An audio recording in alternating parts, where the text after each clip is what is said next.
All right, we're live.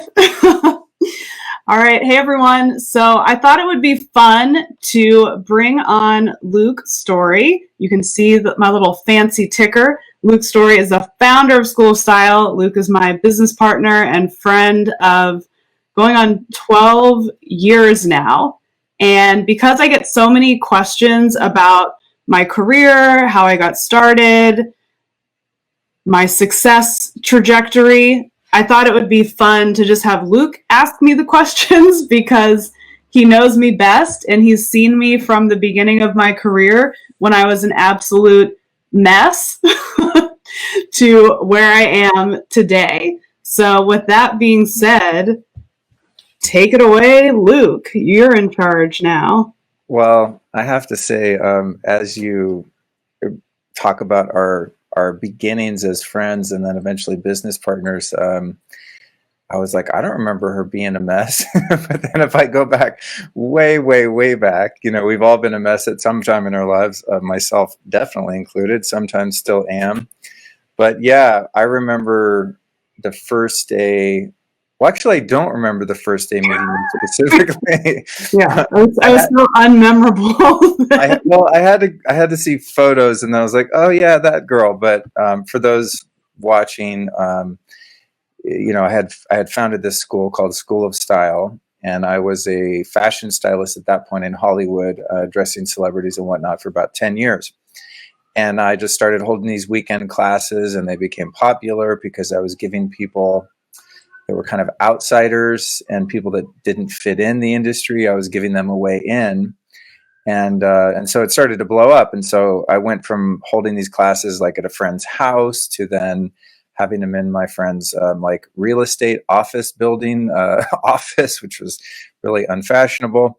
And then eventually at Coyote Studios and Smashbox Studios. And so the day I met Lauren was when she was one of the students in the class, but there were probably like 25 students at that point, and I didn't really remember her because she'll tell you the story of what was going on in her life. But I'm like just up there really trying to hold space and teach everyone as effectively as I can. But I do have photos of us, like our class photos that we took out on the patio that day.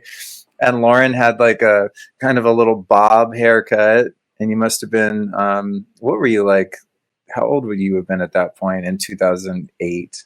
28. 28, yeah. She had like a little bob and kind of a green skirt and pink shirt. She was very kind of Betsy Johnson, this very colorful and quirky, eclectic style. And then, so I didn't like know you the first day. It was just like another one of the students that I'm sure I tried to say hi to and hang out with briefly. But then what Lauren did, which was really, I think, a testament to your ingenuity and tenacity, even though you consider yourself to be a kind of a transition at that point in your life and as a self-described train wreck of sorts, perhaps having, an early life kind of crisis / career meltdown that I'm sure you can go into. But what I remember and what's so telling here about your character and just the way you're wired and why you've gone on to be such a success on your own is that you emailed me. And at that time, this is like the launch of the Rachel Zoe project, the TV show that made, fashion stylists famous. And so because I was working with some celebrities, I was getting all these emails all the time about people wanting to be my intern or assistant. And especially having School of Style, I'm churning out every other weekend, like 20 new aspiring stylists. So there was no shortage of people wanting to work for me. And, there was nothing that made any of them stand out over the other ones. It was just kind of like whoever happened to email me the right day, I was like, all right, I'll give them a try. But you did something really interesting. And rather than sending me a message saying, hey, I really want to be a stylist, can you help me? What you did is you emailed me and said, hey, I was a student. I think it was like the day after or something. Yeah, it was that night. Oh, that night. Okay, so that night after class, not even the next day, even better. Talk about like jumping on it. But your email to me, as I recall, I wish I had that email somewhere. It's probably, I know. It's in my old like Yahoo email buried somewhere in an account since closed. But the distinction there was you were coming from this very intelligent position, which wasn't like, hey, I want something, help me get what I want. The gist of your email was, hey, you have a really great business here. And I don't think that you even realize the potential of how huge it can be. And I also noticed that you're missing this element of marketing known as social media. And that happens to be something I'm an expert in. And I would really love to come intern for you and help you grow your business. So it's a completely different position than like, hey, I want to do what you're doing, help me. And so that really got my attention because at that time, I don't even think I knew what Twitter was. I was still on MySpace. And I was like, should have been way past that and known what Twitter was. And I remember I had a BlackBerry and a PC. And I did hire you. When you started working for me, you're like, what's that thing? I'm like, that's my computer. You're like, no. You need to get a Mac. You need to get an iPhone. And I remember I was like so torn getting rid of my BlackBerry and adopting this thing called Twitter. And that was pre-Instagram, I guess, but moving into Facebook. And so that's what I remember from that time. From your perspective, what was going on in your career that led you to want to go take some random class by a stylist to teach you how to have that career? Yeah, I'll never forget like the moment that I signed up to take classes at School of Style. I mean, I've always loved fashion from when I was young, and I've always wanted to work in fashion, but I never knew how to get in. So I kept having normal, regular jobs, and I tried to infuse fashion in them. And I was miserable because I wasn't doing what I truly wanted to do. So at the time, I was working at this startup that was kind of like Pinterest, and I ran the fashion community. So it was a lot of social media. It was a lot of pinning photos of clothing. I had a blog, and I just was not happy. I mean, I was not happy for a lot of other reasons as well. My life was just a mess. But I was looking on Craigslist. This was when your, advertising was A plus. I was looking on Craigslist for a new job. I was like, there's got to be some sort of fashion job, styling job. I don't want to work in an office anymore. And I found your job posting, which was like Luke it's really smart actually, but he put a job posting on Craigslist that was like assistant stylist needed. I'm like, perfect. And then when you click through, it was like, just kidding. This is the class. If you want to be a stylist, you should take this class. And at the time, the class was one day and it was $280. And at that point in my life, $280 may as well have been, $280,000. It just seemed like so much. And I sat on my little couch. I thought about this couch the other day. It wasn't even like a real couch. Like I bought it at Home Goods. It's supposed to be like a decorative, like bench, style couch. But that was my couch. You could barely fit like one human on it. And I just like closed my eyes and just like put it on my credit card. And when I took the class, I was so excited leading up to it. You would put the whole entire agenda of the course on your website, which again, we changed that once we started working together. Like anyone could have stolen your complete blueprint, to this course. And they did. And I remember I just kept writing the whole agenda over and over and over.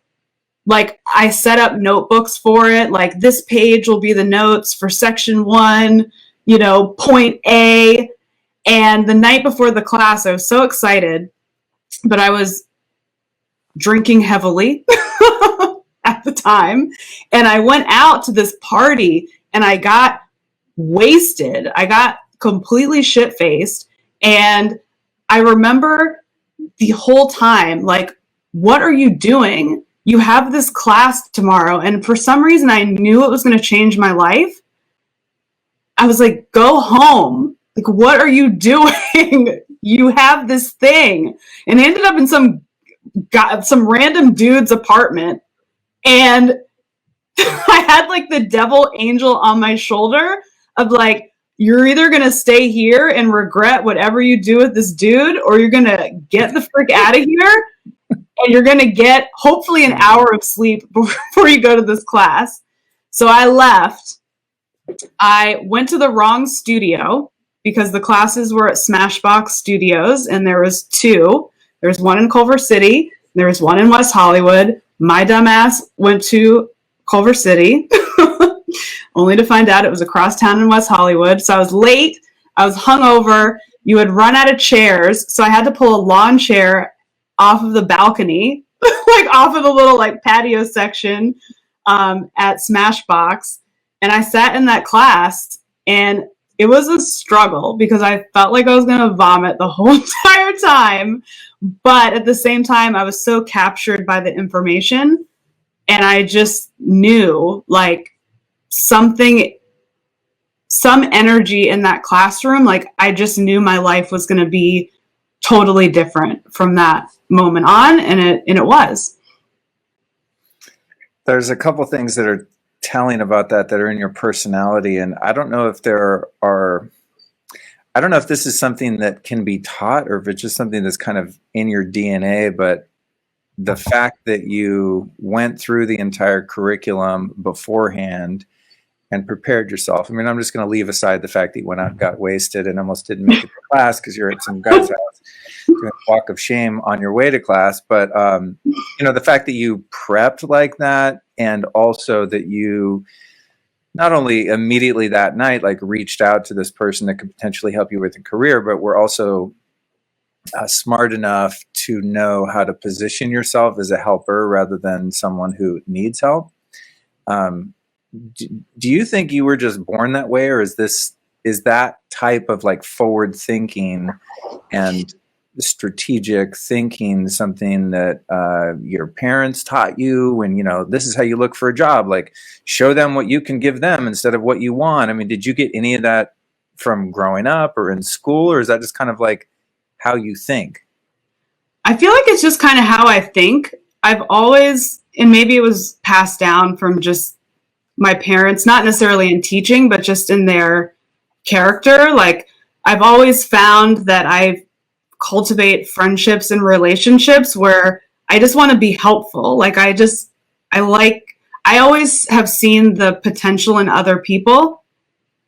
And for some reason, I just feel called to help people with that. Like it didn't even cross my mind in that moment that I was making this strategic move. I mean, I also knew inside somewhere that I really wanted to be a stylist, and I was obsessed with Marilyn Manson, like in high school.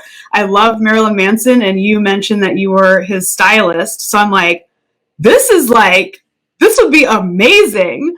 So I knew that I wanted to do it, but I also just felt even stronger this huge potential in what School of Style was. And the first idea was like, dude, this guy needs help. He's sitting on this amazing idea that isn't marketed properly, So I don't know. I just think that's just kind of in me. I see that with friends all the time. I'm like, oh, they have such a good idea. What the hell are they doing? Let me give them some business advice really quick. Because I don't know. I'm just like a seer. I think I do that with my clients too. I can see what they're supposed to wear. I can see that they're meant for more. It's just in my blood. It definitely is. I would agree, because you still help me to this day. I mean, yesterday I sent you my landing page for my new online course, and I'm like, it's got to meet your stamp of approval. Because if you were like, what? This part sucks. Change this, change that. I mean, I would literally not put it out, and I would go back to the drawing board, because I know that you do have that ability to see things that others might miss. Now, my question is a bit on the more philosophical level.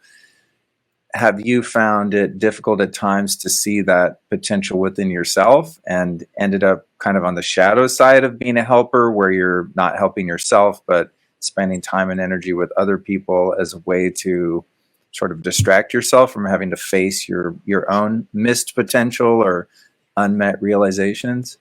Yeah, I think that's probably my biggest, shadow within my personality. And it's always been a struggle with me. Like I have, School of Style, and then I have my own styling business. And it's hard when you can see something somewhere else. And I don't know, for some reason, for me, it's like easier to run that way. The volunteer work that I do, the mentoring that I do, it's easy to run there and have that feeling of productivity and usefulness, which is accurate, but it can also come at the detriment to myself. It's like I'm filling up everybody else's cup first, and then when I get to fill up mine, I'm like, my arm's tired. So it's something that I have to actively work on, because I know that what I can see in other people, I can help them fulfill that through the work that I do, you know, through styling and through the products that I offer. So I have to remember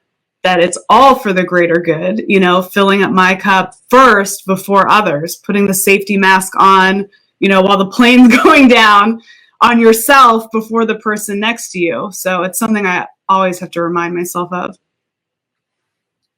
As you were a kid, I just because I know you, but I think it's a great story. What do you think motivated you to get into fashion? Like, why were you attracted to that particular form of art instead of, you know, painting or writing or poetry or pottery or any of the other things you could have got into? Why did that become your obsession?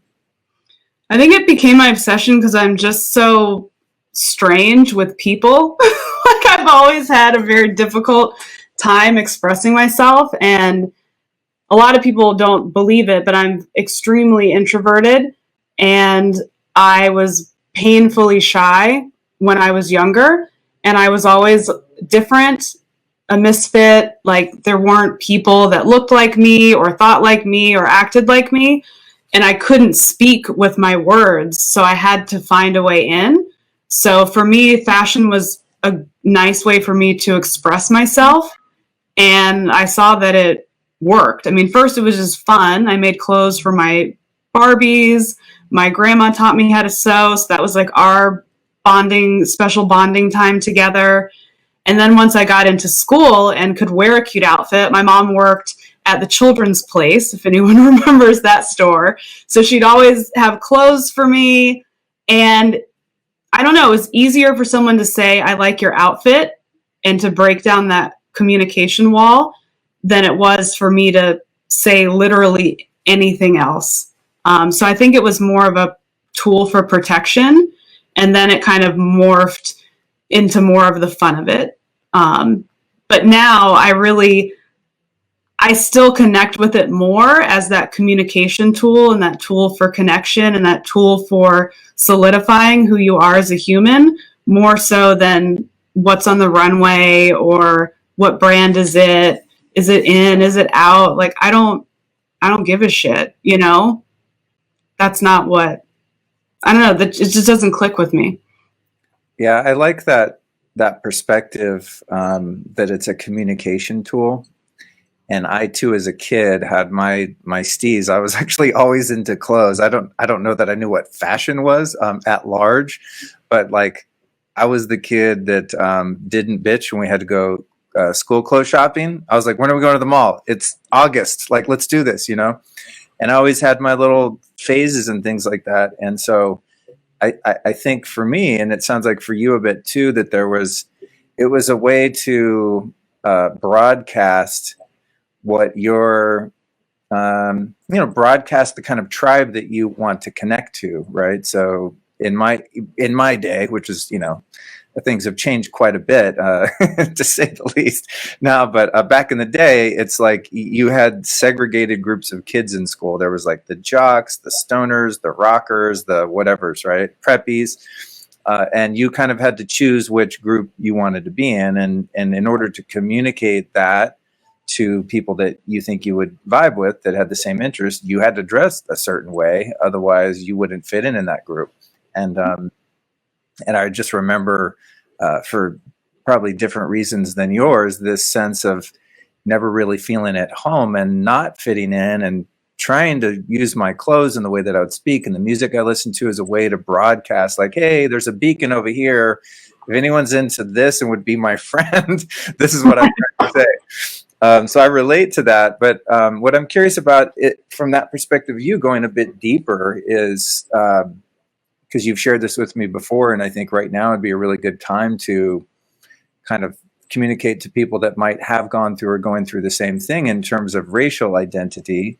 As you're growing up in the suburbs of DC, Your mom's half white and half Cuban. Your dad's black. And so you're a mixed kid. And you've explained to me some of the difficulties in trying to fit in with either or any of those groups. Can you go into that a little bit, and even how that's persisted into your adult life and how you're overcoming that? Yeah, definitely. I mean, I feel like my parents, you know, everyone does the best that they can, and I have zero complaints about how I was raised, but race was never a discussion in our family. It never was a discussion that your dad looks like this and came from this, and I look like this and came from that. So you just kind of grow up in this existence of like, I'm just a person with a family that loves me, and it's no big deal.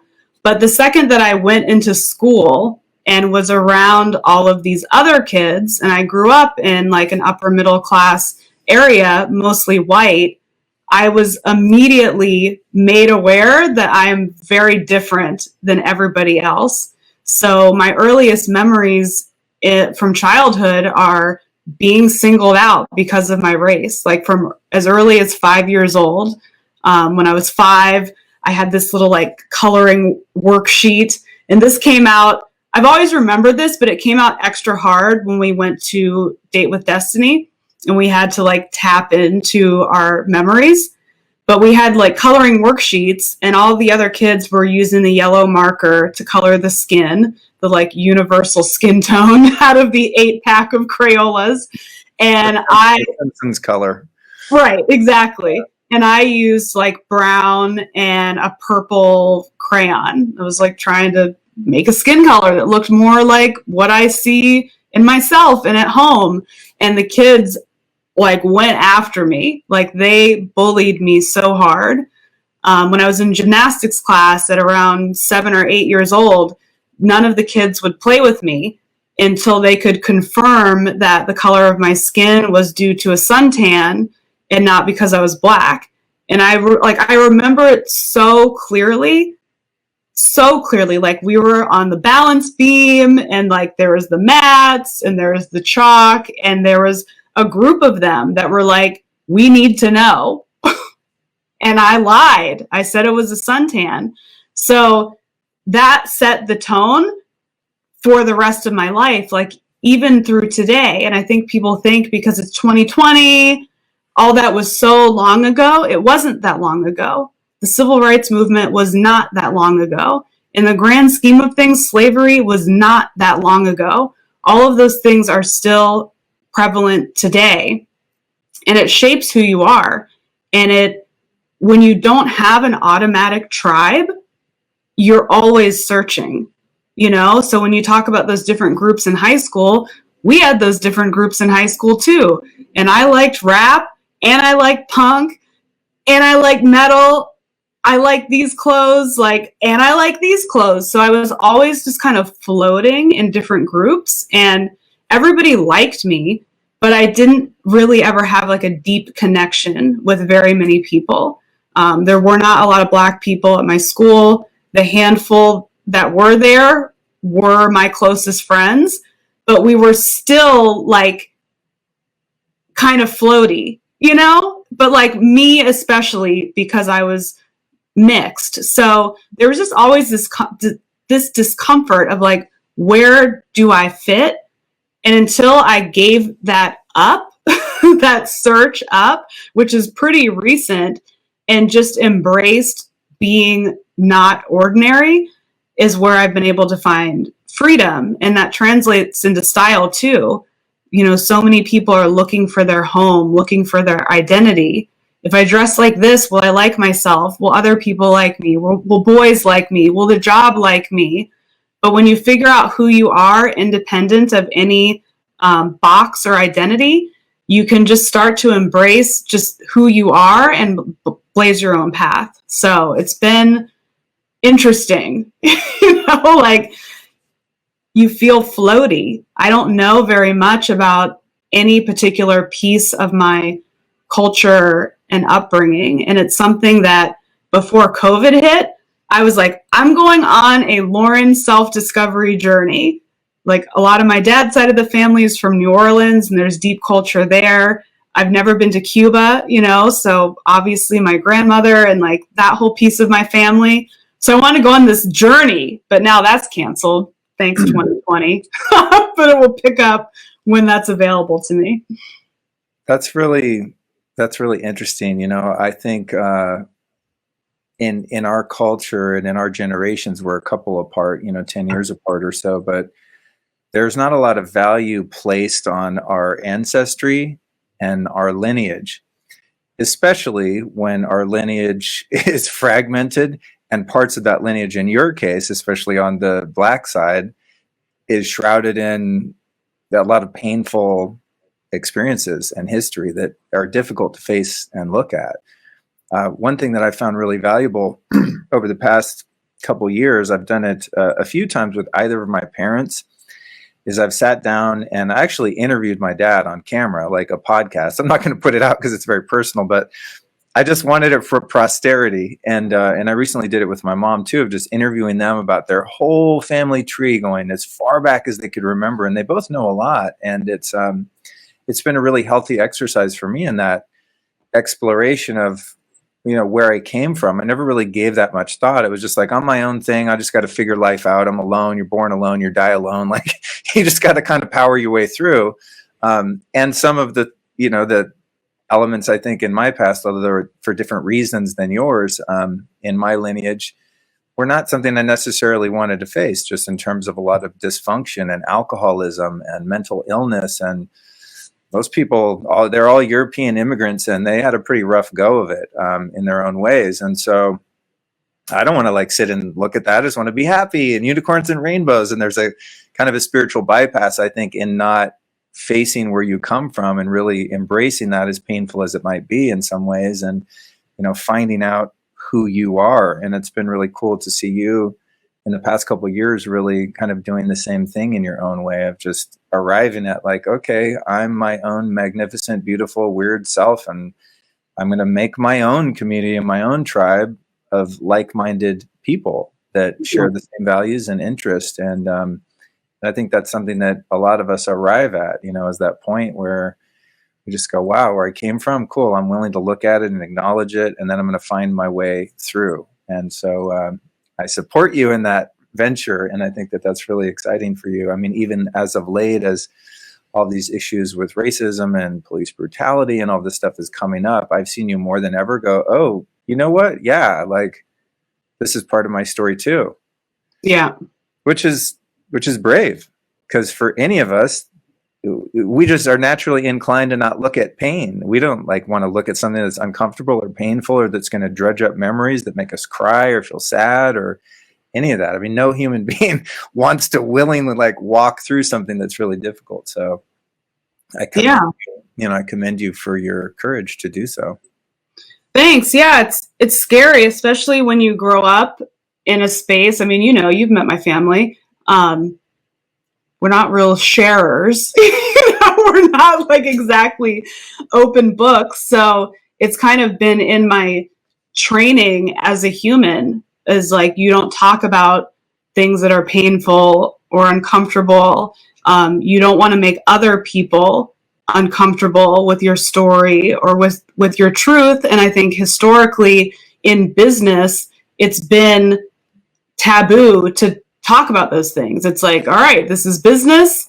You go live your life on your own time. But especially now, it's just all right here in front of you. You can't not say anything, And I respect people that don't have the courage to do so, because it's been years I haven't had the courage to do so. It's terrifying on so many different levels. But I've felt a lot of freedom by just being like, you know what?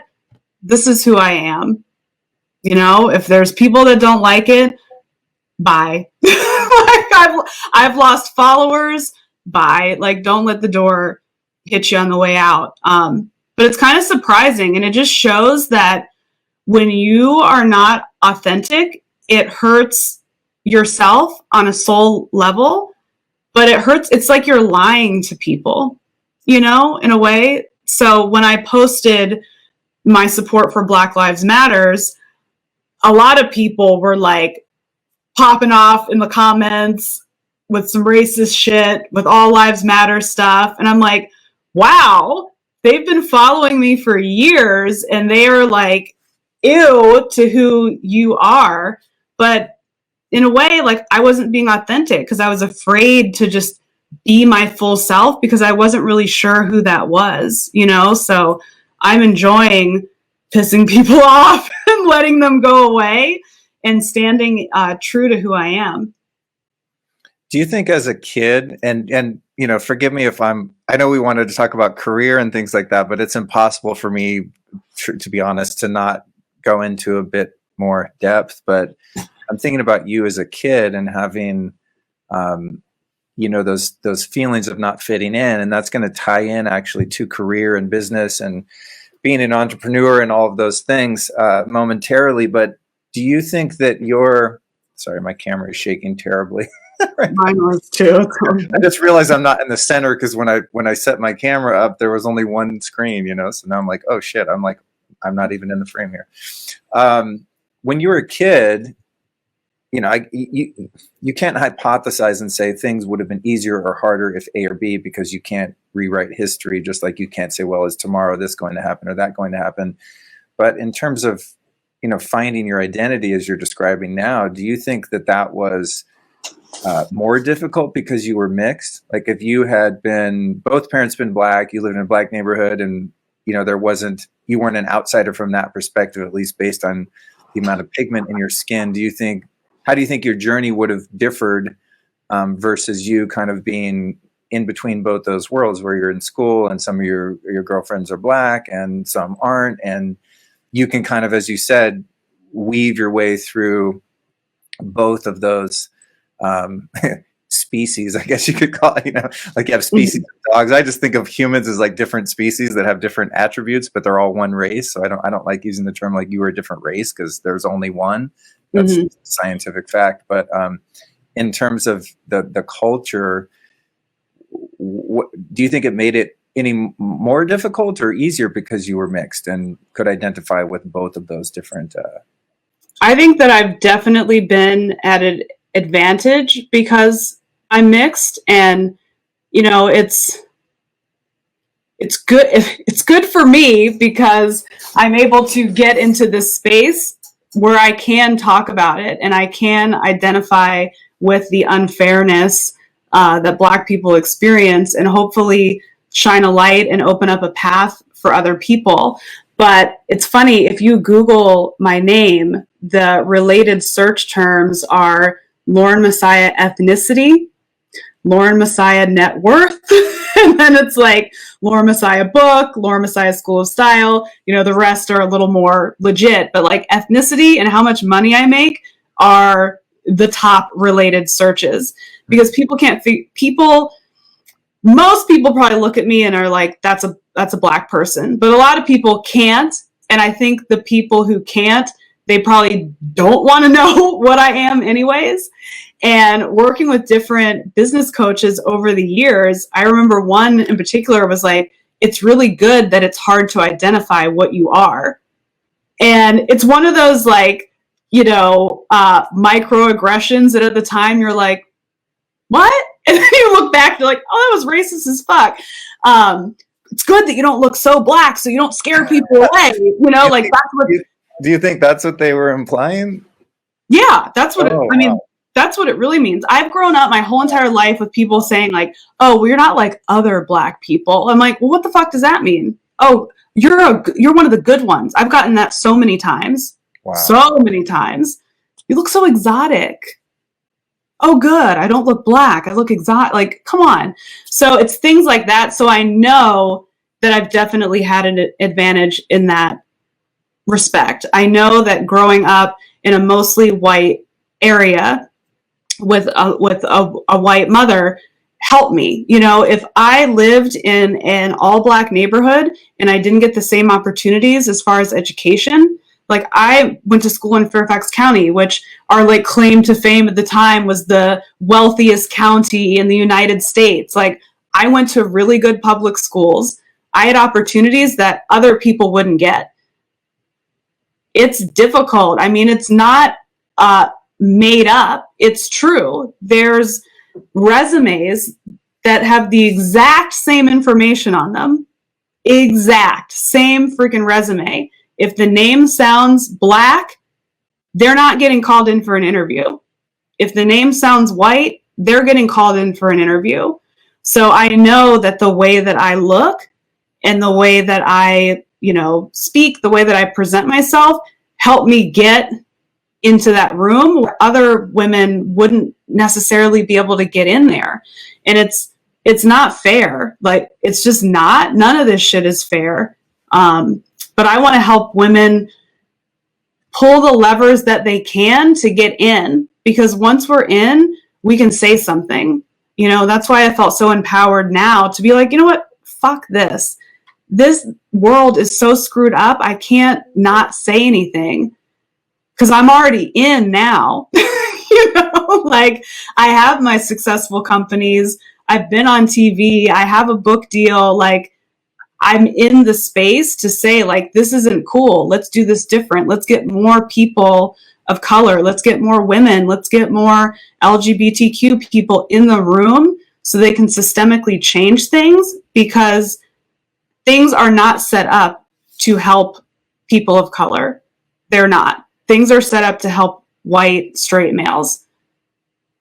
And it's not like like Lauren's being controversial. Like, that's how this country was shaped. That's who it was shaped by, So I know, because I don't look, 100% black. That helped. Having money helps. I didn't come from money. My parents didn't give me shit. I got my first job at 15, and my dad said, "Are you sure you want this job? Because this means you are out of my pocket forever." I was like, I want the job. So I didn't get handouts, but I definitely have an advantage based on the way that I look. When you came to School of Style that first day, albeit hungover but enthusiastic, what was your hope in terms of transitioning the career that you had? What was it that was dissatisfactory about the job you had at that startup that led you to, like, I want to be a freelancer in Hollywood?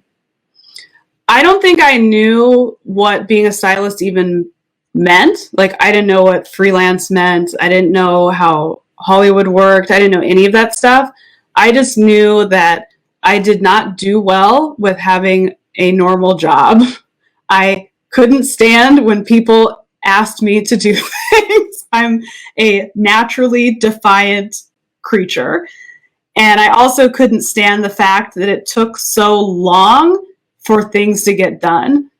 I worked in corporate for a time as an executive assistant, but scheduling meetings with all of these like bigwigs at Aol, I'm like, it takes forever for anything to get done. I would see that we'd be meeting about this concept and I'd never see it come into fruition because it would take years to do something. And then I worked for startups and I'm like, ooh, this works faster. Like, this is fun, being able to work for yourself. But none of the jobs that I had anything to do with fashion. So my hope was just to do something fashion related, and seeing fashion things on TV and looking at runway shows. My hope was to just get closer to whatever that was. I didn't want to play with clothes on the internet. I wanted to play with clothes in my hand, which is funny because now I play with clothes on the internet again. Or at least it's my own company. Right. But I don't think I had a full vision of what I wanted things to look like. I wanted glamour. I wanted style. I wanted to not be in an office anymore. And what happened with your drinking when you came to that class? Because you said the night before you're out drinking and you're like, I shouldn't be doing this. I want to stop. Don't have any more drinks. Go home, go to sleep. But you still stayed out late and were drinking too much. And then I know your story that, very shortly after that became a non-thing. What was up with that? Yeah, I think just being in that classroom, and I don't know, I mean, looking back, it feels like one of those crossroad moments from a movie, like that sliding doors, like if I get on this train, if I get on that train, and it was just like a perfect storm of everything lining up.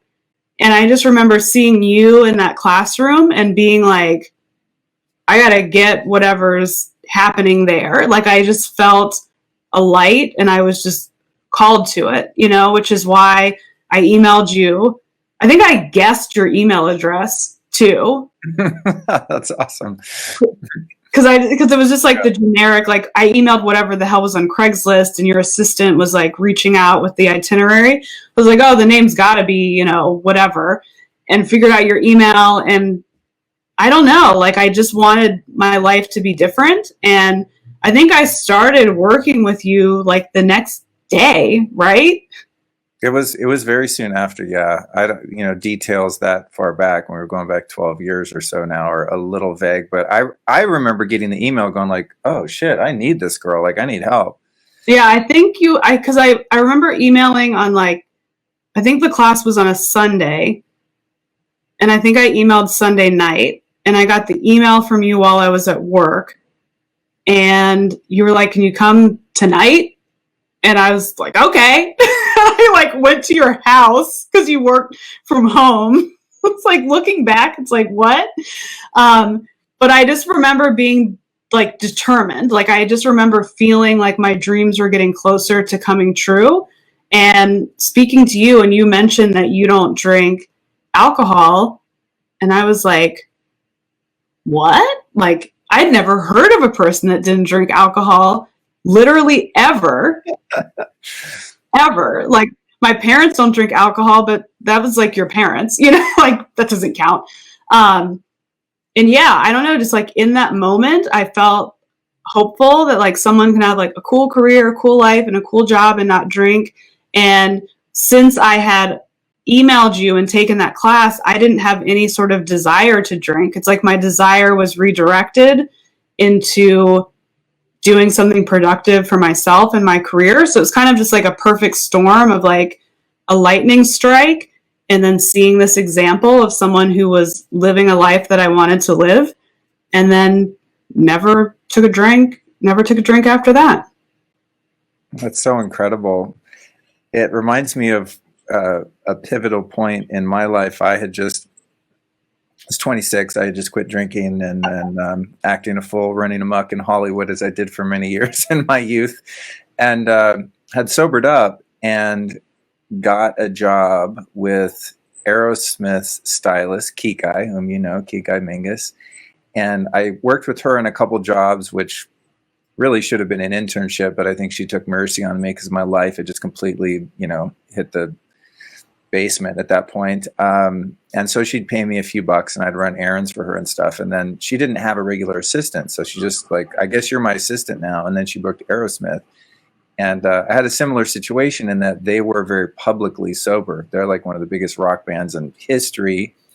And they put a new album out. They had that single, Don't Want to Miss a Thing. It was like a really big hit. They were having this resurgent, this comeback. And it was because they all had gone to rehab and gotten their shit together, started writing hit songs again. And so here I am, like whatever I was, maybe 27 by that time. It was probably a few months into getting sober. But I remember very specifically sitting down with Steven Tyler one day. My boss kind of just said, hey, we're all just hanging out today. Come over and, you know, you can hang out with the guys. Because I never talked to them. I was so shy, secure, and just like I was so mortified to be in a room with like a band I'd listened to my whole childhood.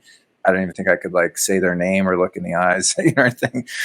But that day she had me come over, and I remember talking to Steven and just being like, what, you can be sober and play in a rock band? He's like, yeah, man, you know, I got Joe Perry right there next to me. You know, he's just like giving me his that. And I'm like, and he goes, yeah, if I get stressed out, I just go to Maui. I got a house over there, go hike up the mountain, meditate, do some yoga. And I'm kind of sitting there going, well, Joe Perry's not in my band. I don't have a house in Hawaii, but okay. It is possible to be cool and successful and make money and like, you know, be into music and the arts and all of that, and also not have to like quote, air quote, party, which had, you know, long since for me, the party was over. It was all aftermath. So I relate to that. Sometimes it's just that moment of inspiration where you meet someone who you relate to, but they've also accomplished something you haven't in terms of being able to overcome some personal problem like that. Yeah. So it warms my heart that that I had some small part in inspiring you that there's another way to do life. Yeah, large part. What I remember about that conversation, because I remember exactly, we were in my dining room, which is my tiny little office about the size of your walk-in closet now, and you've come a long way. And I knew that when you asked me about, like, how do you not drink anymore and stuff like that, I didn't want to go too heavy on the recovery tip with you and scare you off. So as I recall, I think I gave you some Eckhart Tolle audiobooks or some spirituality, metaphysics stuff, and I was like, just listen to this and see how that goes. And I remember you coming back and having responded well to that content. You were like, oh, I like this stuff, this is helping me. And then kept kind of feeding you more of that good soul nourishing teaching and whatnot, and then you just kind of took with it and ran with it yourself. Yeah, it's funny. My team was messaging me on Slack yesterday, and because I'm launching this new challenge called the Get in the Room Challenge to help women pull different levers to get ahead, from style to spirituality to sexuality, everything. We're powerful beings. We need to kick ass and be in the forefront. So my team was asking, what made you fall in love with fashion? And I told them about, everything we talked about in the movie The Wizard of Oz, because I saw those ruby slippers and how they changed the game. I was obsessed. And then they asked me about what made me get into personal development and spirituality. And I said, well, absolutely getting sober. And I said, also the book, The Power of Now. And I remember so clearly, you made me a CD back when CDs were a thing. And it said, Lauren 911 is what you wrote on the CD. And it had Power of Now, and it had all of these other books and audios on it. And I was in my apartment and I put the CD in, and Power of Now came on, and I was like, what is that? That was the first personal development book that I ever read. I could not believe it. And I got invited to a wedding maybe a week later, and I was in the wedding and I was super nervous because I didn't know how I was going to go to a wedding and not drink alcohol.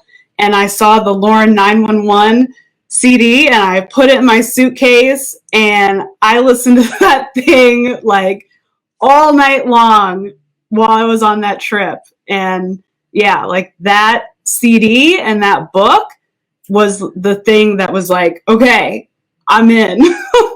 I didn't know that this is how brains are supposed to function. I didn't know any of that stuff.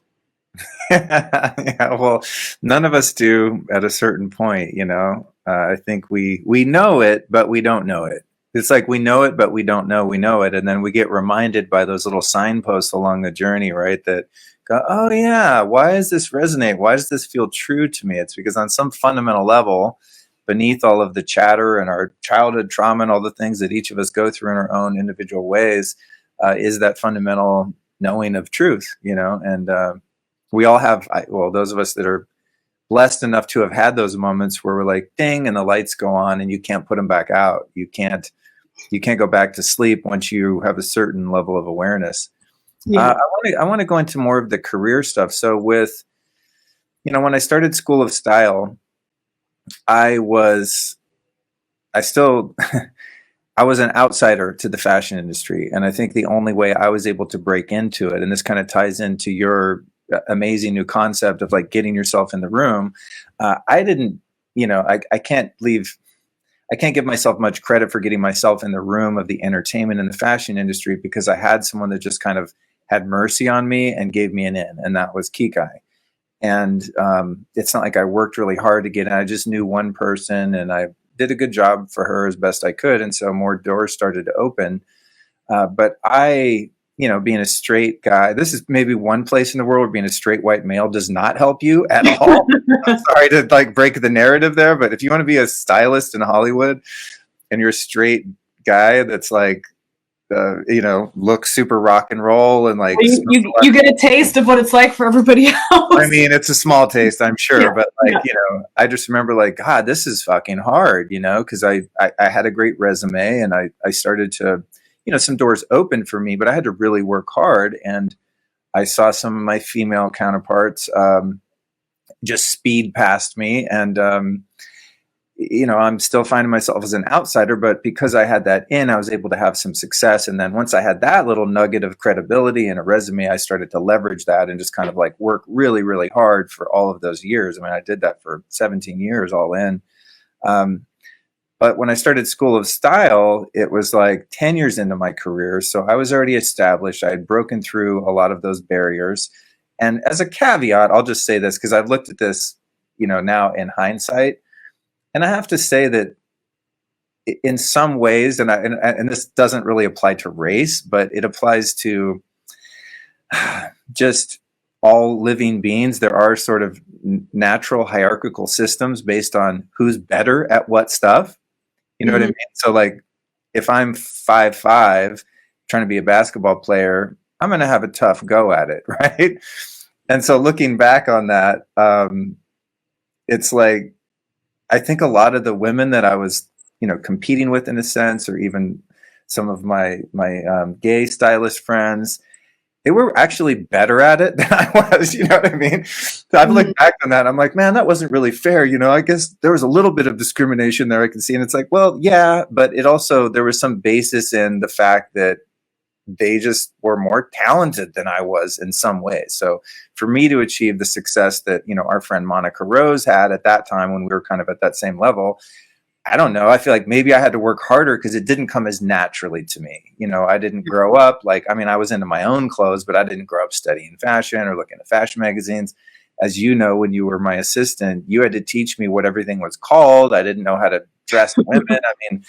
I was a train wreck. It's no wonder I had any success at all. But having had to kind of, weasel my way into that system in some way, when I started School of Style, my whole plan was to take people that were also outsiders, that were maybe, from lower income or didn't go to fashion school or didn't have the look or the right skin color or whatever. And I'm like, fuck fashion. I never was into like the elitist, pretentious, fake ass Hollywood fashion thing. And I'm still, I wasn't in the beginning and I wasn't in the end. And really a huge part of School of Style is like, if I can break through this wall of this industry that's so elitist and so like, nose in the air, then if I can do it, I can build a blueprint that teaches other people how to do it.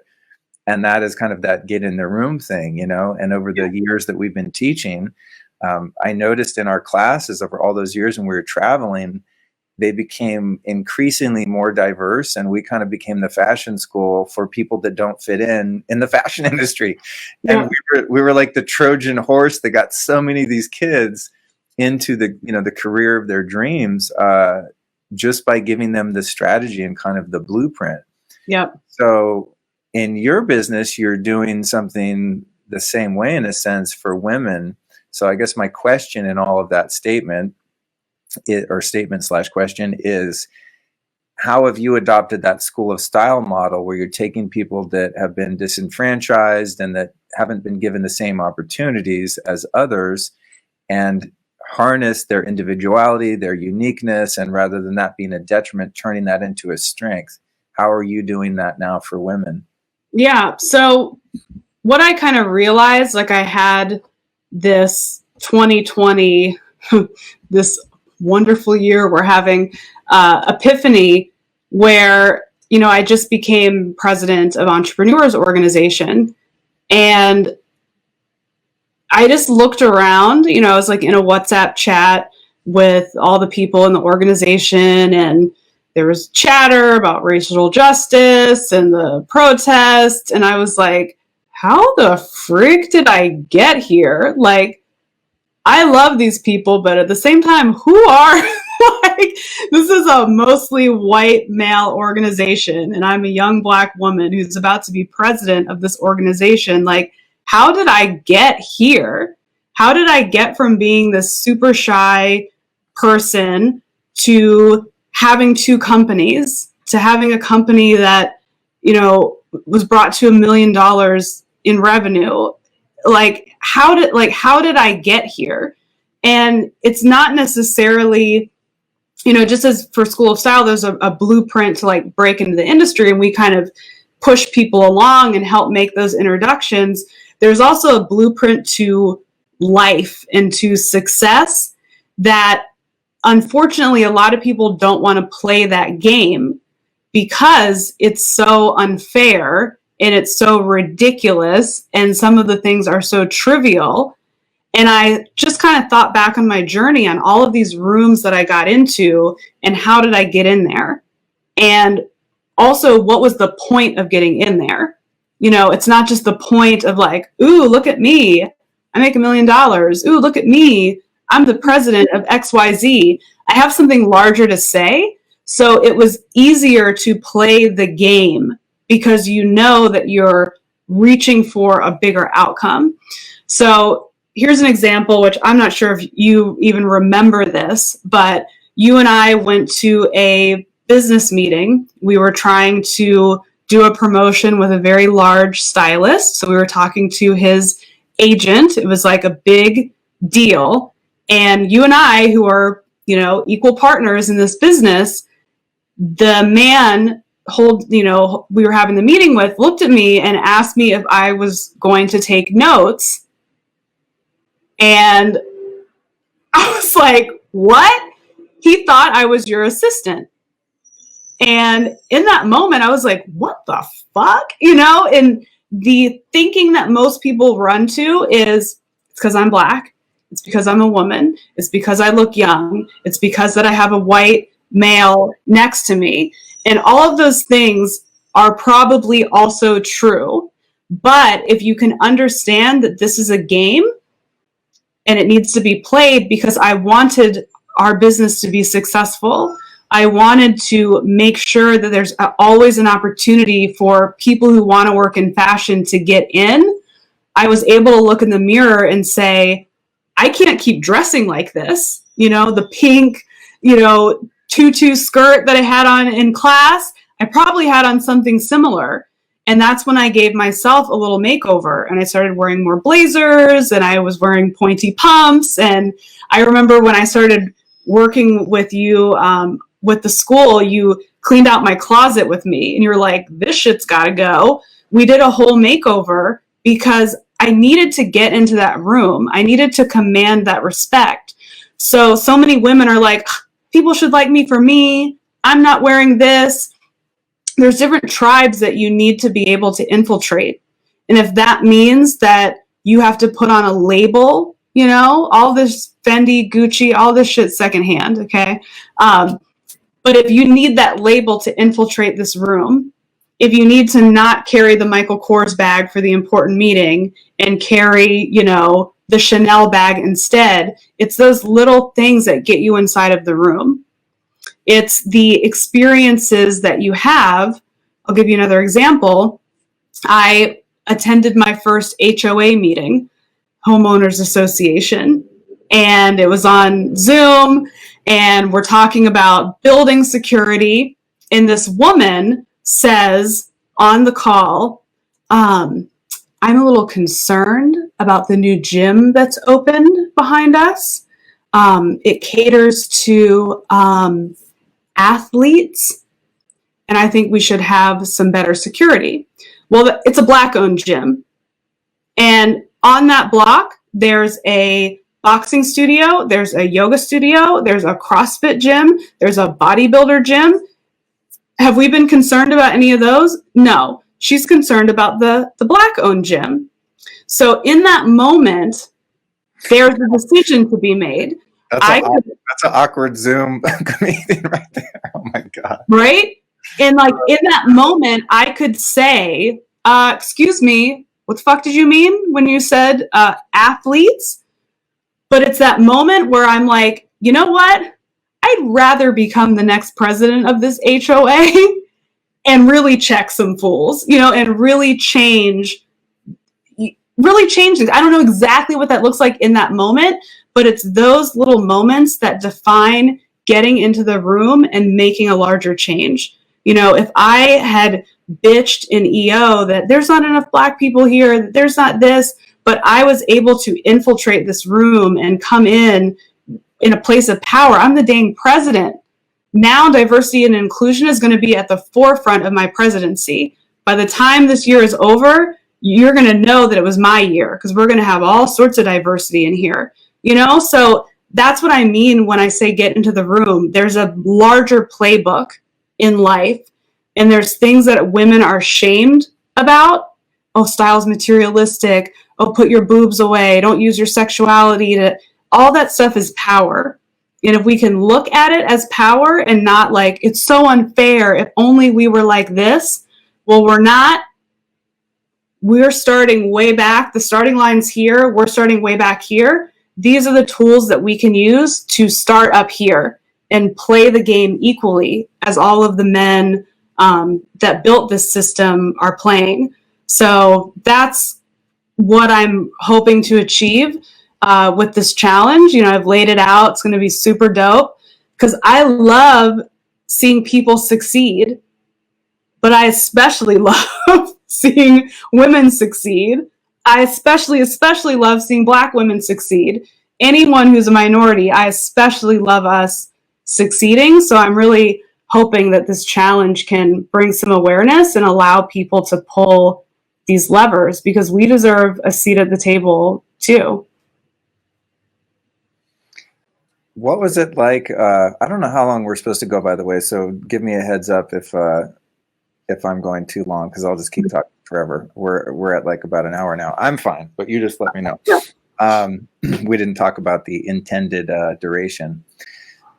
I'm curious about your transition when you started out in your career, when you started working with me. We were working with all these celebrities and things like that, and then you decided that you didn't really like that side of the business, and so you went to the other side, which is more in the private sector outside of the fashion and entertainment industry, known as personal styling. What was it that didn't really jive with you about the celebrity game? And I mean, I know, because it's probably the same side for me, that I decided to make my own media company because I didn't like working for them. But what was it that made you transition, and how has your many years now gone, like 10 plus years now as a personal stylist working one-on-one with women? What made you decide to make that switch, and how has that informed your model now, having had the opportunity to not only teach someone how to look the way they want to look and match their insides to their outsides, but also to uncover what some of those psychological blocks are for people as you've worked with them? Yeah. Well, I discovered that I liked styling. I went to school for fashion design because I wanted to work in fashion, and that was the only option. You go to school for design or you go to school for merchandising. And the design thing just didn't pan out for me. Like, my first job offer was to be an assistant designer at Urban Outfitters, and the pay was pathetic. So I worked retail at the mall instead, which was a very womp womp moment. But I loved dressing the women that would come into the store. And I was a very bad salesperson, because if something didn't look good on them, I would tell them to go to a different store. Don't buy this thing. But I fell in love with that connection between style and the woman. And I loved the idea of helping a customer. She's like, oh my gosh, I have a job interview. I have a date. Can you help me find something to wear? And I loved that I had a piece in that story. And I would always imagine the woman going into her interview and feeling confident and getting the job and getting a raise and having enough money to put her kid in school. I don't know, my mind would just always go there. What if I help someone pick out their outfit, and that date, it ends up being her husband, and then they get married? I loved that shit, but I didn't think it was a job. So when I saw that celebrity styling was a thing, I'm like, cool, I get to dress people and have this glamour. And for some reason, my brain combined both together. So I thought I'd have the glamour of working with celebrities and also have a celebrity be like, oh, you changed my life. But the reality was, working with celebrities, they were like, all right, cool, I gotta go. It's just part of their job. It's no shade on a celebrity, but there's a publicist, and there's a manager, and there's a director, and there's photographers, and you have 1 hour, and they're mad because don't you know they don't like pink. It was not rewarding. I remember our first job, the first job that you took me on, we were styling a music video, and we were on set for like 14 hours. I was like, what?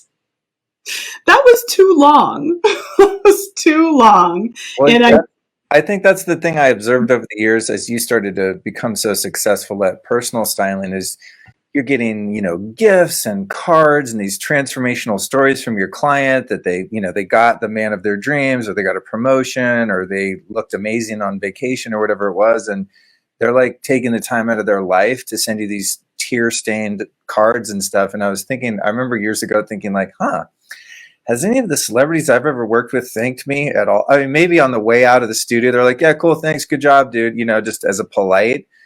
But I think only one time in my whole career did I get anything after the fact, and that was a card, a really sweet card. I probably have it somewhere. I think I had it on my fridge because it was so impressive, from Kim Kardashian. I remember I that. inspired her, yeah, and they went to find my address, and she sent me a really beautiful card. Luke, thank you so much. Like, I looked amazing, and I was like, wow, I always remember that. She was, out of all those years, really the only celebrity that took the time to acknowledge something I did. Not that that's why I was doing it. It was just a gig, but I definitely wasn't having the kind of reciprocity that you experienced from the women that you worked with. Yeah. So anyway, carry on with that. Yeah. So I just connected better because that's been my experience with style, that it can be so transformational and so much meaningful than just the outfit, and that reward center wasn't firing off for me when I worked with celebrities. And, the work that celebrity stylists does is very important, but it doesn't hit the reward center for me. I posted some things on my Instagram, like going through the style trajectory of like these incredibly powerful women. And I'm like, what was your favorite, Michelle Obama look? What was your favorite Beyonce look? And everyone's like, 2014, this outfit on this thing. Like, there are moments, and that's so valuable, but it doesn't do it for me as a stylist. I love that I can help an ordinary woman feel so much better because I understand the pain of always feeling uncomfortable. Like it sucks whether you feel like you don't belong or you feel like you should be, skinnier or curvier. And just that moment that you have with yourself every single morning, you have to get dressed every day. And even if you don't, you still got to think about it. Like, oh, I'm not going to get dressed. I'm just going to keep these pajamas on every day. And if I can help a woman feel better about that moment, because that's the start of your entire day. If you have a lousy start of your day, that blows. So using that style as a gateway to feel good. And then what I've done over the years is infuse a lot of that personal development work that was so life-changing for me, because I know a cute outfit is only the beginning of how good you can feel as a human. The new clothes feel wears off, just like the new car smell wears out on your car.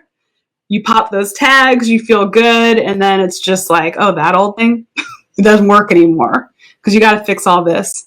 Well, I think that's what's really interesting about your approach to fashion, especially over the past few years, how you've infused the inner work, the deeper work, going back, dealing with childhood stuff, therapy, doing breath work, meditating, a lot of the more consciousness kind of woo-woo stuff that you've brought into that. It's starting, you could say on the mainstream side, it's sort of the Tony Robbins, and then getting a little more on the esoteric would be a Joe Dispenza, for those watching that are like, what is he even talking about? I would say those are kind of the two great entryways or entry points for people, is that kind of rah, like you can do this of the Tony Robbins versus let's really go inside and connect to a deeper part of ourselves in more of the traditional meditation practices and things like that. But it's been really interesting to watch you fuse those and kind of become the Oprah of fashion, as I like to call you. because it's part rah-rah, it's part like get your shit together, look good, but it's also part let's really go within and get to know who we really are, which is beyond our body, it's beyond our mind, it's beyond our the name they gave you when you were born, the color of your skin, the gender that you happen to be. It's the deeper part of yourself that is your true self that no one can see except you until you learn how to, as you're doing, kind of get in the room by packaging who Yeah. you really are at the core in a way that's congruent with what it looks like on the outside. And I think that's a really fascinating approach to living.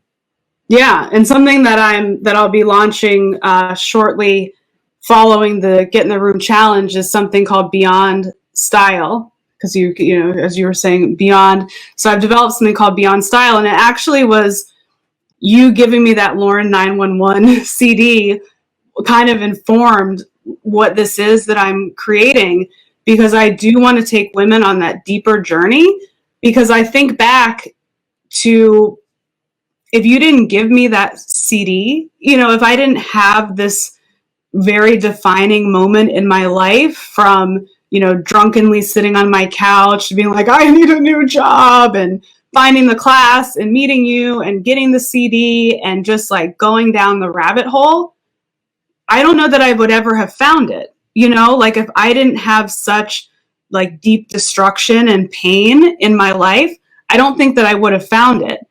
And I think about how different my life was when the lights were turned off versus when they're on. And if people don't have a really terrible experience to find help, they just keep living in the dark. And that's the worst way to live. Another memory that will just forever be etched into my mind, I remember driving to your house after work, because I still had my full-time job. And I was leaving work early. I pretended that I had a nervous breakdown, which I probably did. I was definitely not completely stable. But I left work early. I was driving to your house, and I was at the stop sign at Martel and San Vicente. I think that's the intersection where the like shoe repair place is. Yeah.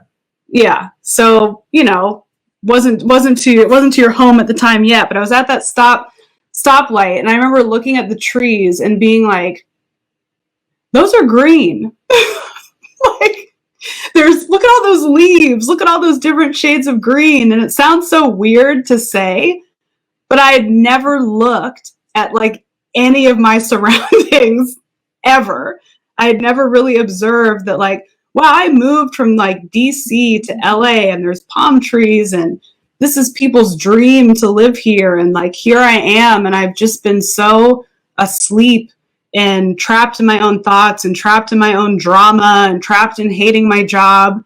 And if all these occurrences didn't happen to be like, wake up, bitch, there's no way that I would live the life that I have right now. So taking all of those teachings that I've had for the past 12 years of improving myself as a human, to everything I've learned about style, how it can make you feel, what kind of doors can it open, I'm combining those together to take a very small group of women through that journey, because you don't find this shit unless you like are desperate to need it. And I don't want people to be as desperate as I was. I want them to be able to find it and have someone guide them through it. Yeah, that's really great. It's like it's a pre-intervention. You know what I mean? Yeah. Let's like pump the brakes and reroute before we go off the cliff, rather than going off the cliff, destroying the whole car, and having to like piece it back together eventually. Because I think most people that don't have like, everyone has some level of trauma, you know, but I don't think not everyone is as blessed to have their life like blow up in flames as ours did.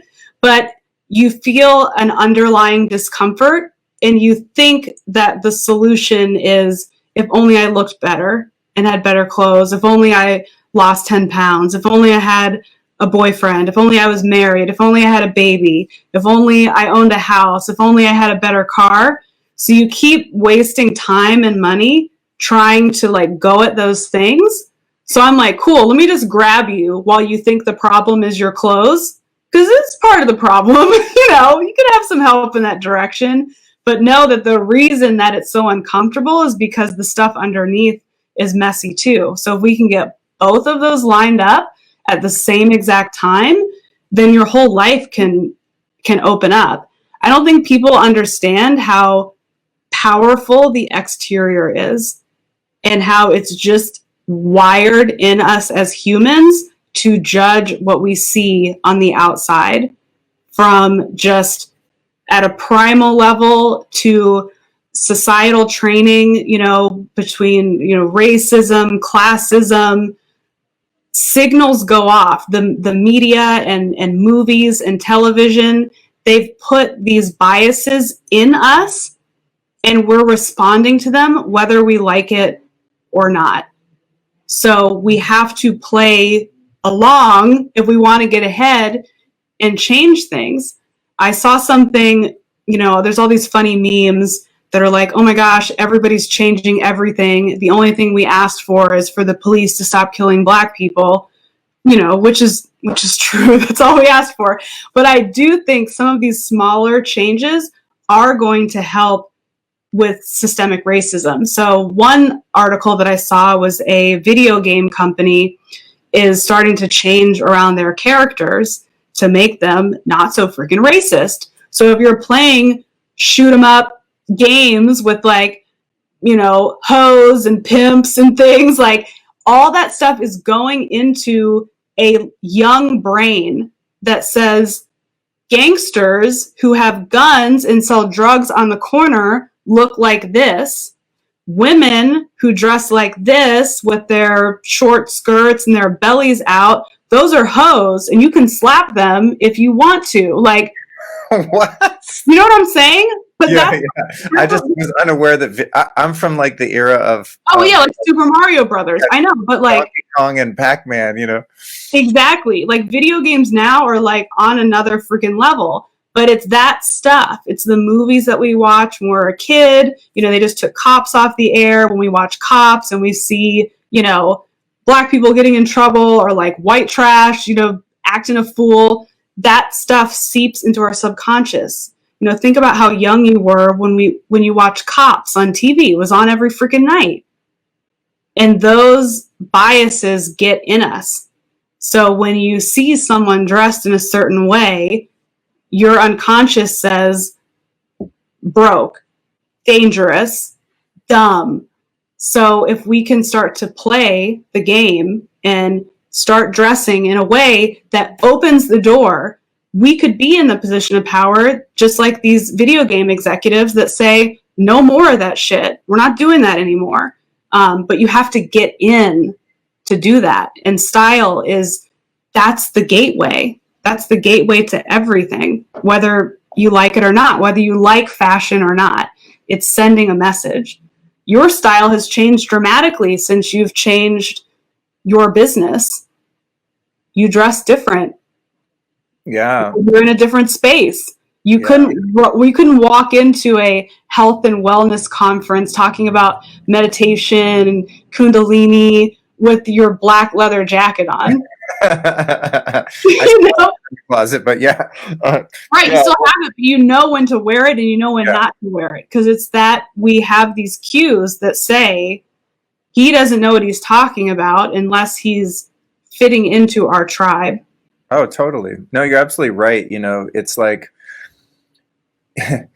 think about, you know, uniforms in service occupations. Like, say there's like a 32-year-old dude and you're walking down the street and he's like, hey, get up against the wall. And he's just wearing like a polo shirt and some dad jeans. You're like, whatever, put a uniform on him. And you're like, oh my God, okay, whatever whatever you say. Or you go to the doctor, right? If they don't have that little smock on and the stethoscope and a little name tag, you'd be like, all right, creep. Right. Who are you? But all of a sudden you put on a fake ass little white smock or whatever they call those. And you're like, oh, this is now the authority that's going to tell me how to run my body. It really is interesting to me from a psychological point of view, how the way we look on the outside, as you indicated, because we are wired as human ape animals to take cues from our environment, what's safe, what's not, who we align with, who we don't align with.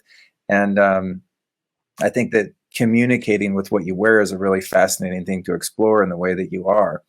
The next question I have for you, and maybe we can wrap it up with this, because I think this is just probably a big topic, but there's the side of fashion with labels and status and elitism, which says, okay, I've got low self-worth. I don't feel good about myself because I have not done the inner work. I haven't really looked at those shadow parts of myself that are painful to look at. I haven't looked at my childhood. I haven't done therapy or the 12 steps or whatever someone's path is to healing and awakening. But if I have this Chanel bag, or I have this, Balmain sweatshirt, if I'm like projecting to the world that I have money, that I'm worthy because I look, ripped as a guy or sexy as a woman or whatever that model is that you have in your mind, that like no amount of outer like gloss and polishing is going to fix you on the inside, right? So that's part one. The thing I find fascinating about that is that, because as you said, the clothes fade and eventually you go back into self-loathing and low self-worth and whatever your issue was, right? The interesting thing on the other side of that is there have been studies that indicate that what you wear does actually change the way you feel. Yeah.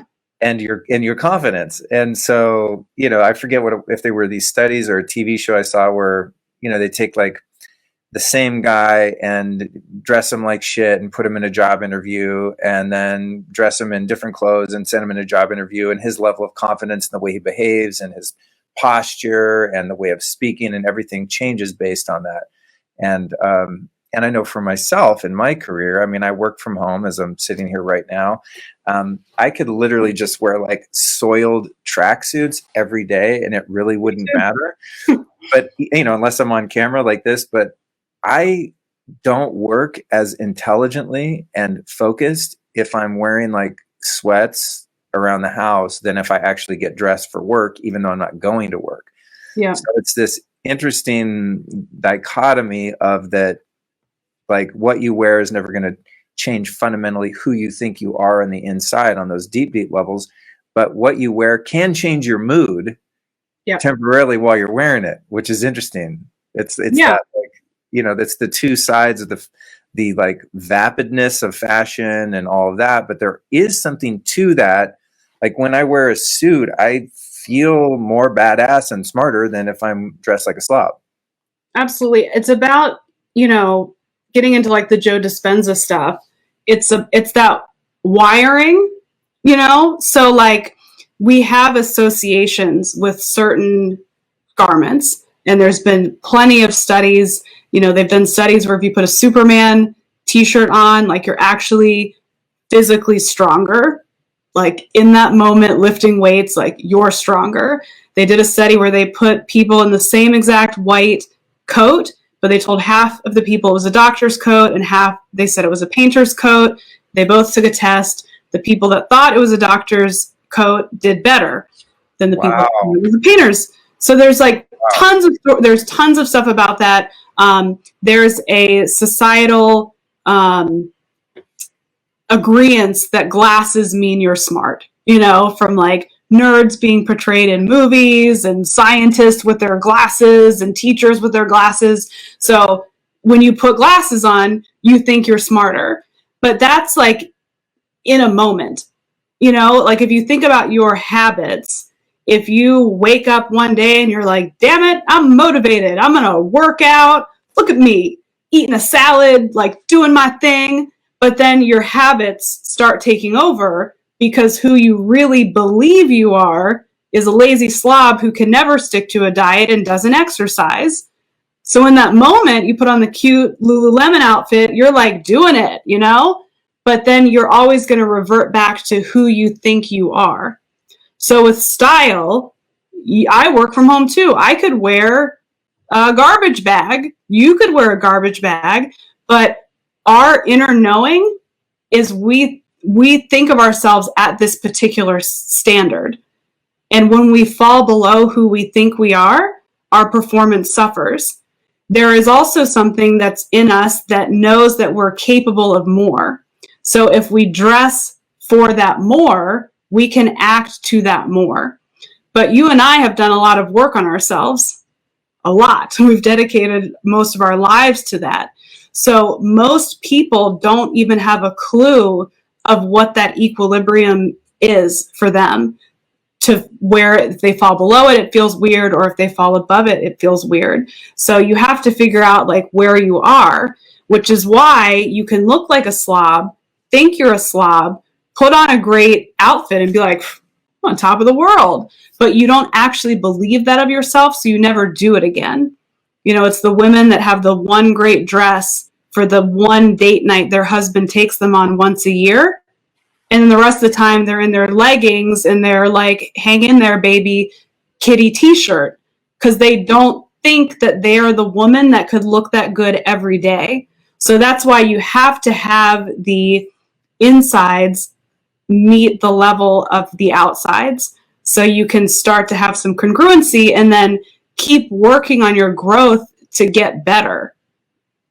Because there's a level that I am at that I want to go further, but that's why I do affirmations. That's why I meditate. That's why I read, because it all hasn't caught up to click to take me here. I mean, I started down here and I'm here and I'm here, but there's still more to go, but they have to match with the identity that you believe you have.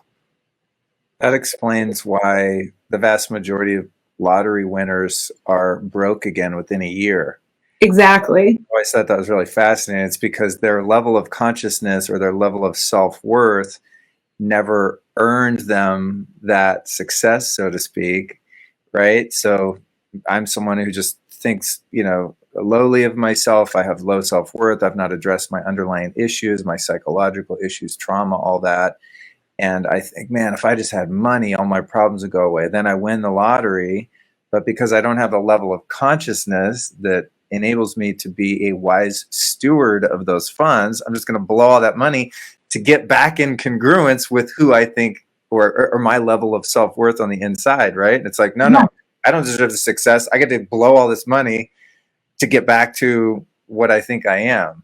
So totally. That's why, when you get that new dress or the new suit or whatever it is, that $500 tie at your corporate job, you feel great for a short period of time, but then your insides sink down to what you think you deserve. So it's the name of the game is raising that sense of deservedness and worthiness so that when the outside success happens, it actually matches how we feel about ourselves.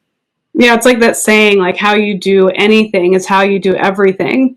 Like, you can think about it with style, you can think about it with money.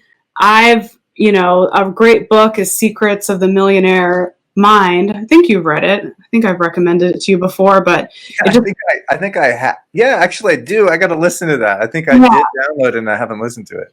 But it just talks about a lot of the programming that we have from our parents and that they got from their parents. And it's the same reason why your relationship with money doesn't necessarily change, from when you worked at McDonald's as a kid to when you have, $1 million company. You can be like, wow, still at the end of every month, I'm like worried about money, or still at the end of every month, I only have this percentage of my income left. It's just because that's who you think you are, no matter what you have. You've determined that this is your level. So that's why I'm always, telling my clients and my followers, like, level up. You have to level up so you feel worthy of the success. You feel worthy of the relationships. That's why we date the same people all the time. And the relationships always end the same exact way because we feel that we're only worthy of here. We have to do the work and level up to be worthy of the next space. And everything has to match. The way that you treat yourself, the way that you dress yourself, the people you surround yourself with, all of it ties in together. All of it. The interesting thing about that on the other side is earlier in my life when I was really just consumed by my ego and self-obsessed with like insecurities and always so paranoid about the way I looked and always feeling like I had to be dressed like cooler than any other guys that were around, like I want to be the one that walks in the room and everyone's like, oh my God, who's that dude? You know, and just dress super flashy and rock and roll and all that. And I remember this, you know, it's going back like into my 20s. But I remember if I, you know, had to go out in public and I wasn't like dressed to the nines like that, just how self-conscious I would be and what a loser I felt like, because I was covering for those insecurities and that self-loathing by polishing up the turd, so to speak, right? Yeah. Putting lipstick on a pig is another way of saying it. But it's like, I just was so uncomfortable if I didn't feel like the outside was just like pristine and just perfect in however I wanted to present myself. And I started to notice over the years as I worked more on the inner growth and the self-acceptance and self-love that I'd find myself out at the grocery store dressed like shit and I didn't care at all. I wouldn't be insecure. Like I just didn't care. So that's kind of the funny side benefit of doing this inner work, is that you can kind of choose when you feel like looking like all that on the outside and when you don't. And if you don't, it actually doesn't matter because you love yourself anyway. Yeah. Then it becomes more of a tool of creativity. Like I like to just dress the way I dress. I don't think I dress like your average, you know, 50-year-old dude right now. But it's not because I want people to like me or I feel like shit about myself. It's more about just my mood that day and maybe who I'm hanging out with and like how it might complement, you know, our vibe as a little collective, or just actually what's practical for that particular day and what I'm be doing with myself, you know? Yeah. It's actually so freeing to not worry. I mean, during the lockdown, I mean, I didn't shave. I grew this disgusting beard and my hair looked like shit. And it was just like, I mean, it was kind of embarrassing. But then at one point I'm like, who cares? Like, see, I go out somewhere and one person's like, oh, that guy looks, you know, unkempt. Like, is that really going to have an impact on my life? No, because I like who I am on the inside now more than ever I have before. So there's a lot of freedom on the other side of that too.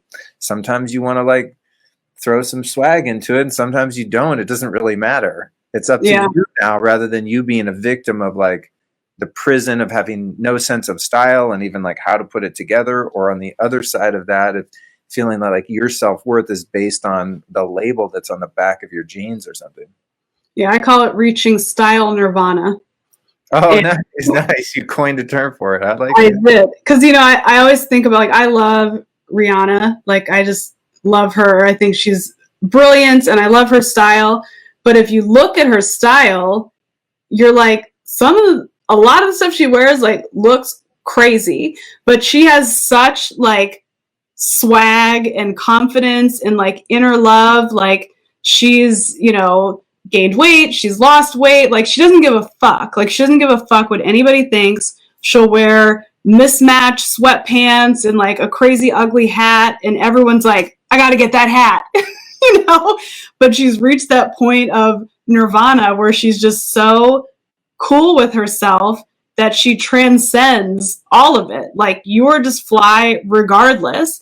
Because I've been out walking my dog looking crazy and then just like rolling into Target and being like, and what? Like, who cares? You know? Because I just have this level of swag that like, even when I look like shit, I still look fly because I believe that I am fly. You know? Right. Right. So I'd love for people to get to that place. And it's, you know, it's kind of hard to explain with style because we have this idea of what style is. And like, Lauren, how are you saying this while you're wearing, you know, a fancy necklace? It's like you transcend it. Like you get to this place of it doesn't matter. I've been wearing like vintage concert tees this whole entire quarantine, but I feel cool as shit, you know? Just as cool as wearing a dress. Like that's where I want people to be, to understand, okay, I wouldn't wear the vintage Metallica tee on a date or on like, you know, an important gig for a job that I wanted to get. I know when to do it, but I can still feel authentic and like me regardless. And that's where I want to get women. So they're not like, oh my gosh, Lauren, is yellow still in style? I'm like, I don't know. Does it look good on you? Yes, then it's in style. Congratulations, you're stylish. You know? I love it. All right. Well, what else have you got to say before we bring it to a close? I think we've said it all. Yeah. Do you want to point to any of the stuff you're doing, have going on that people might get involved? Just stay tuned. The Get in the Room challenge, I'm going to launch that. It's going to start on July 20th. So just stay tuned. There'll be more information on how to register for that challenge. It's going to be completely free, and you have to tell all your friends, and you have to get them all to come, because it's gonna be a movement. You heard it here first. I really want to help women succeed and get ahead and have fun with it.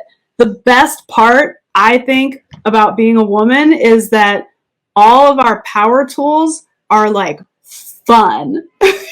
Like, instead of getting mad, like, oh, why does it matter what a woman wears and it doesn't really matter what a man wears? Well, it's fun. Like, fashion is fun. There's a lot of bullshit around it, but it's fun.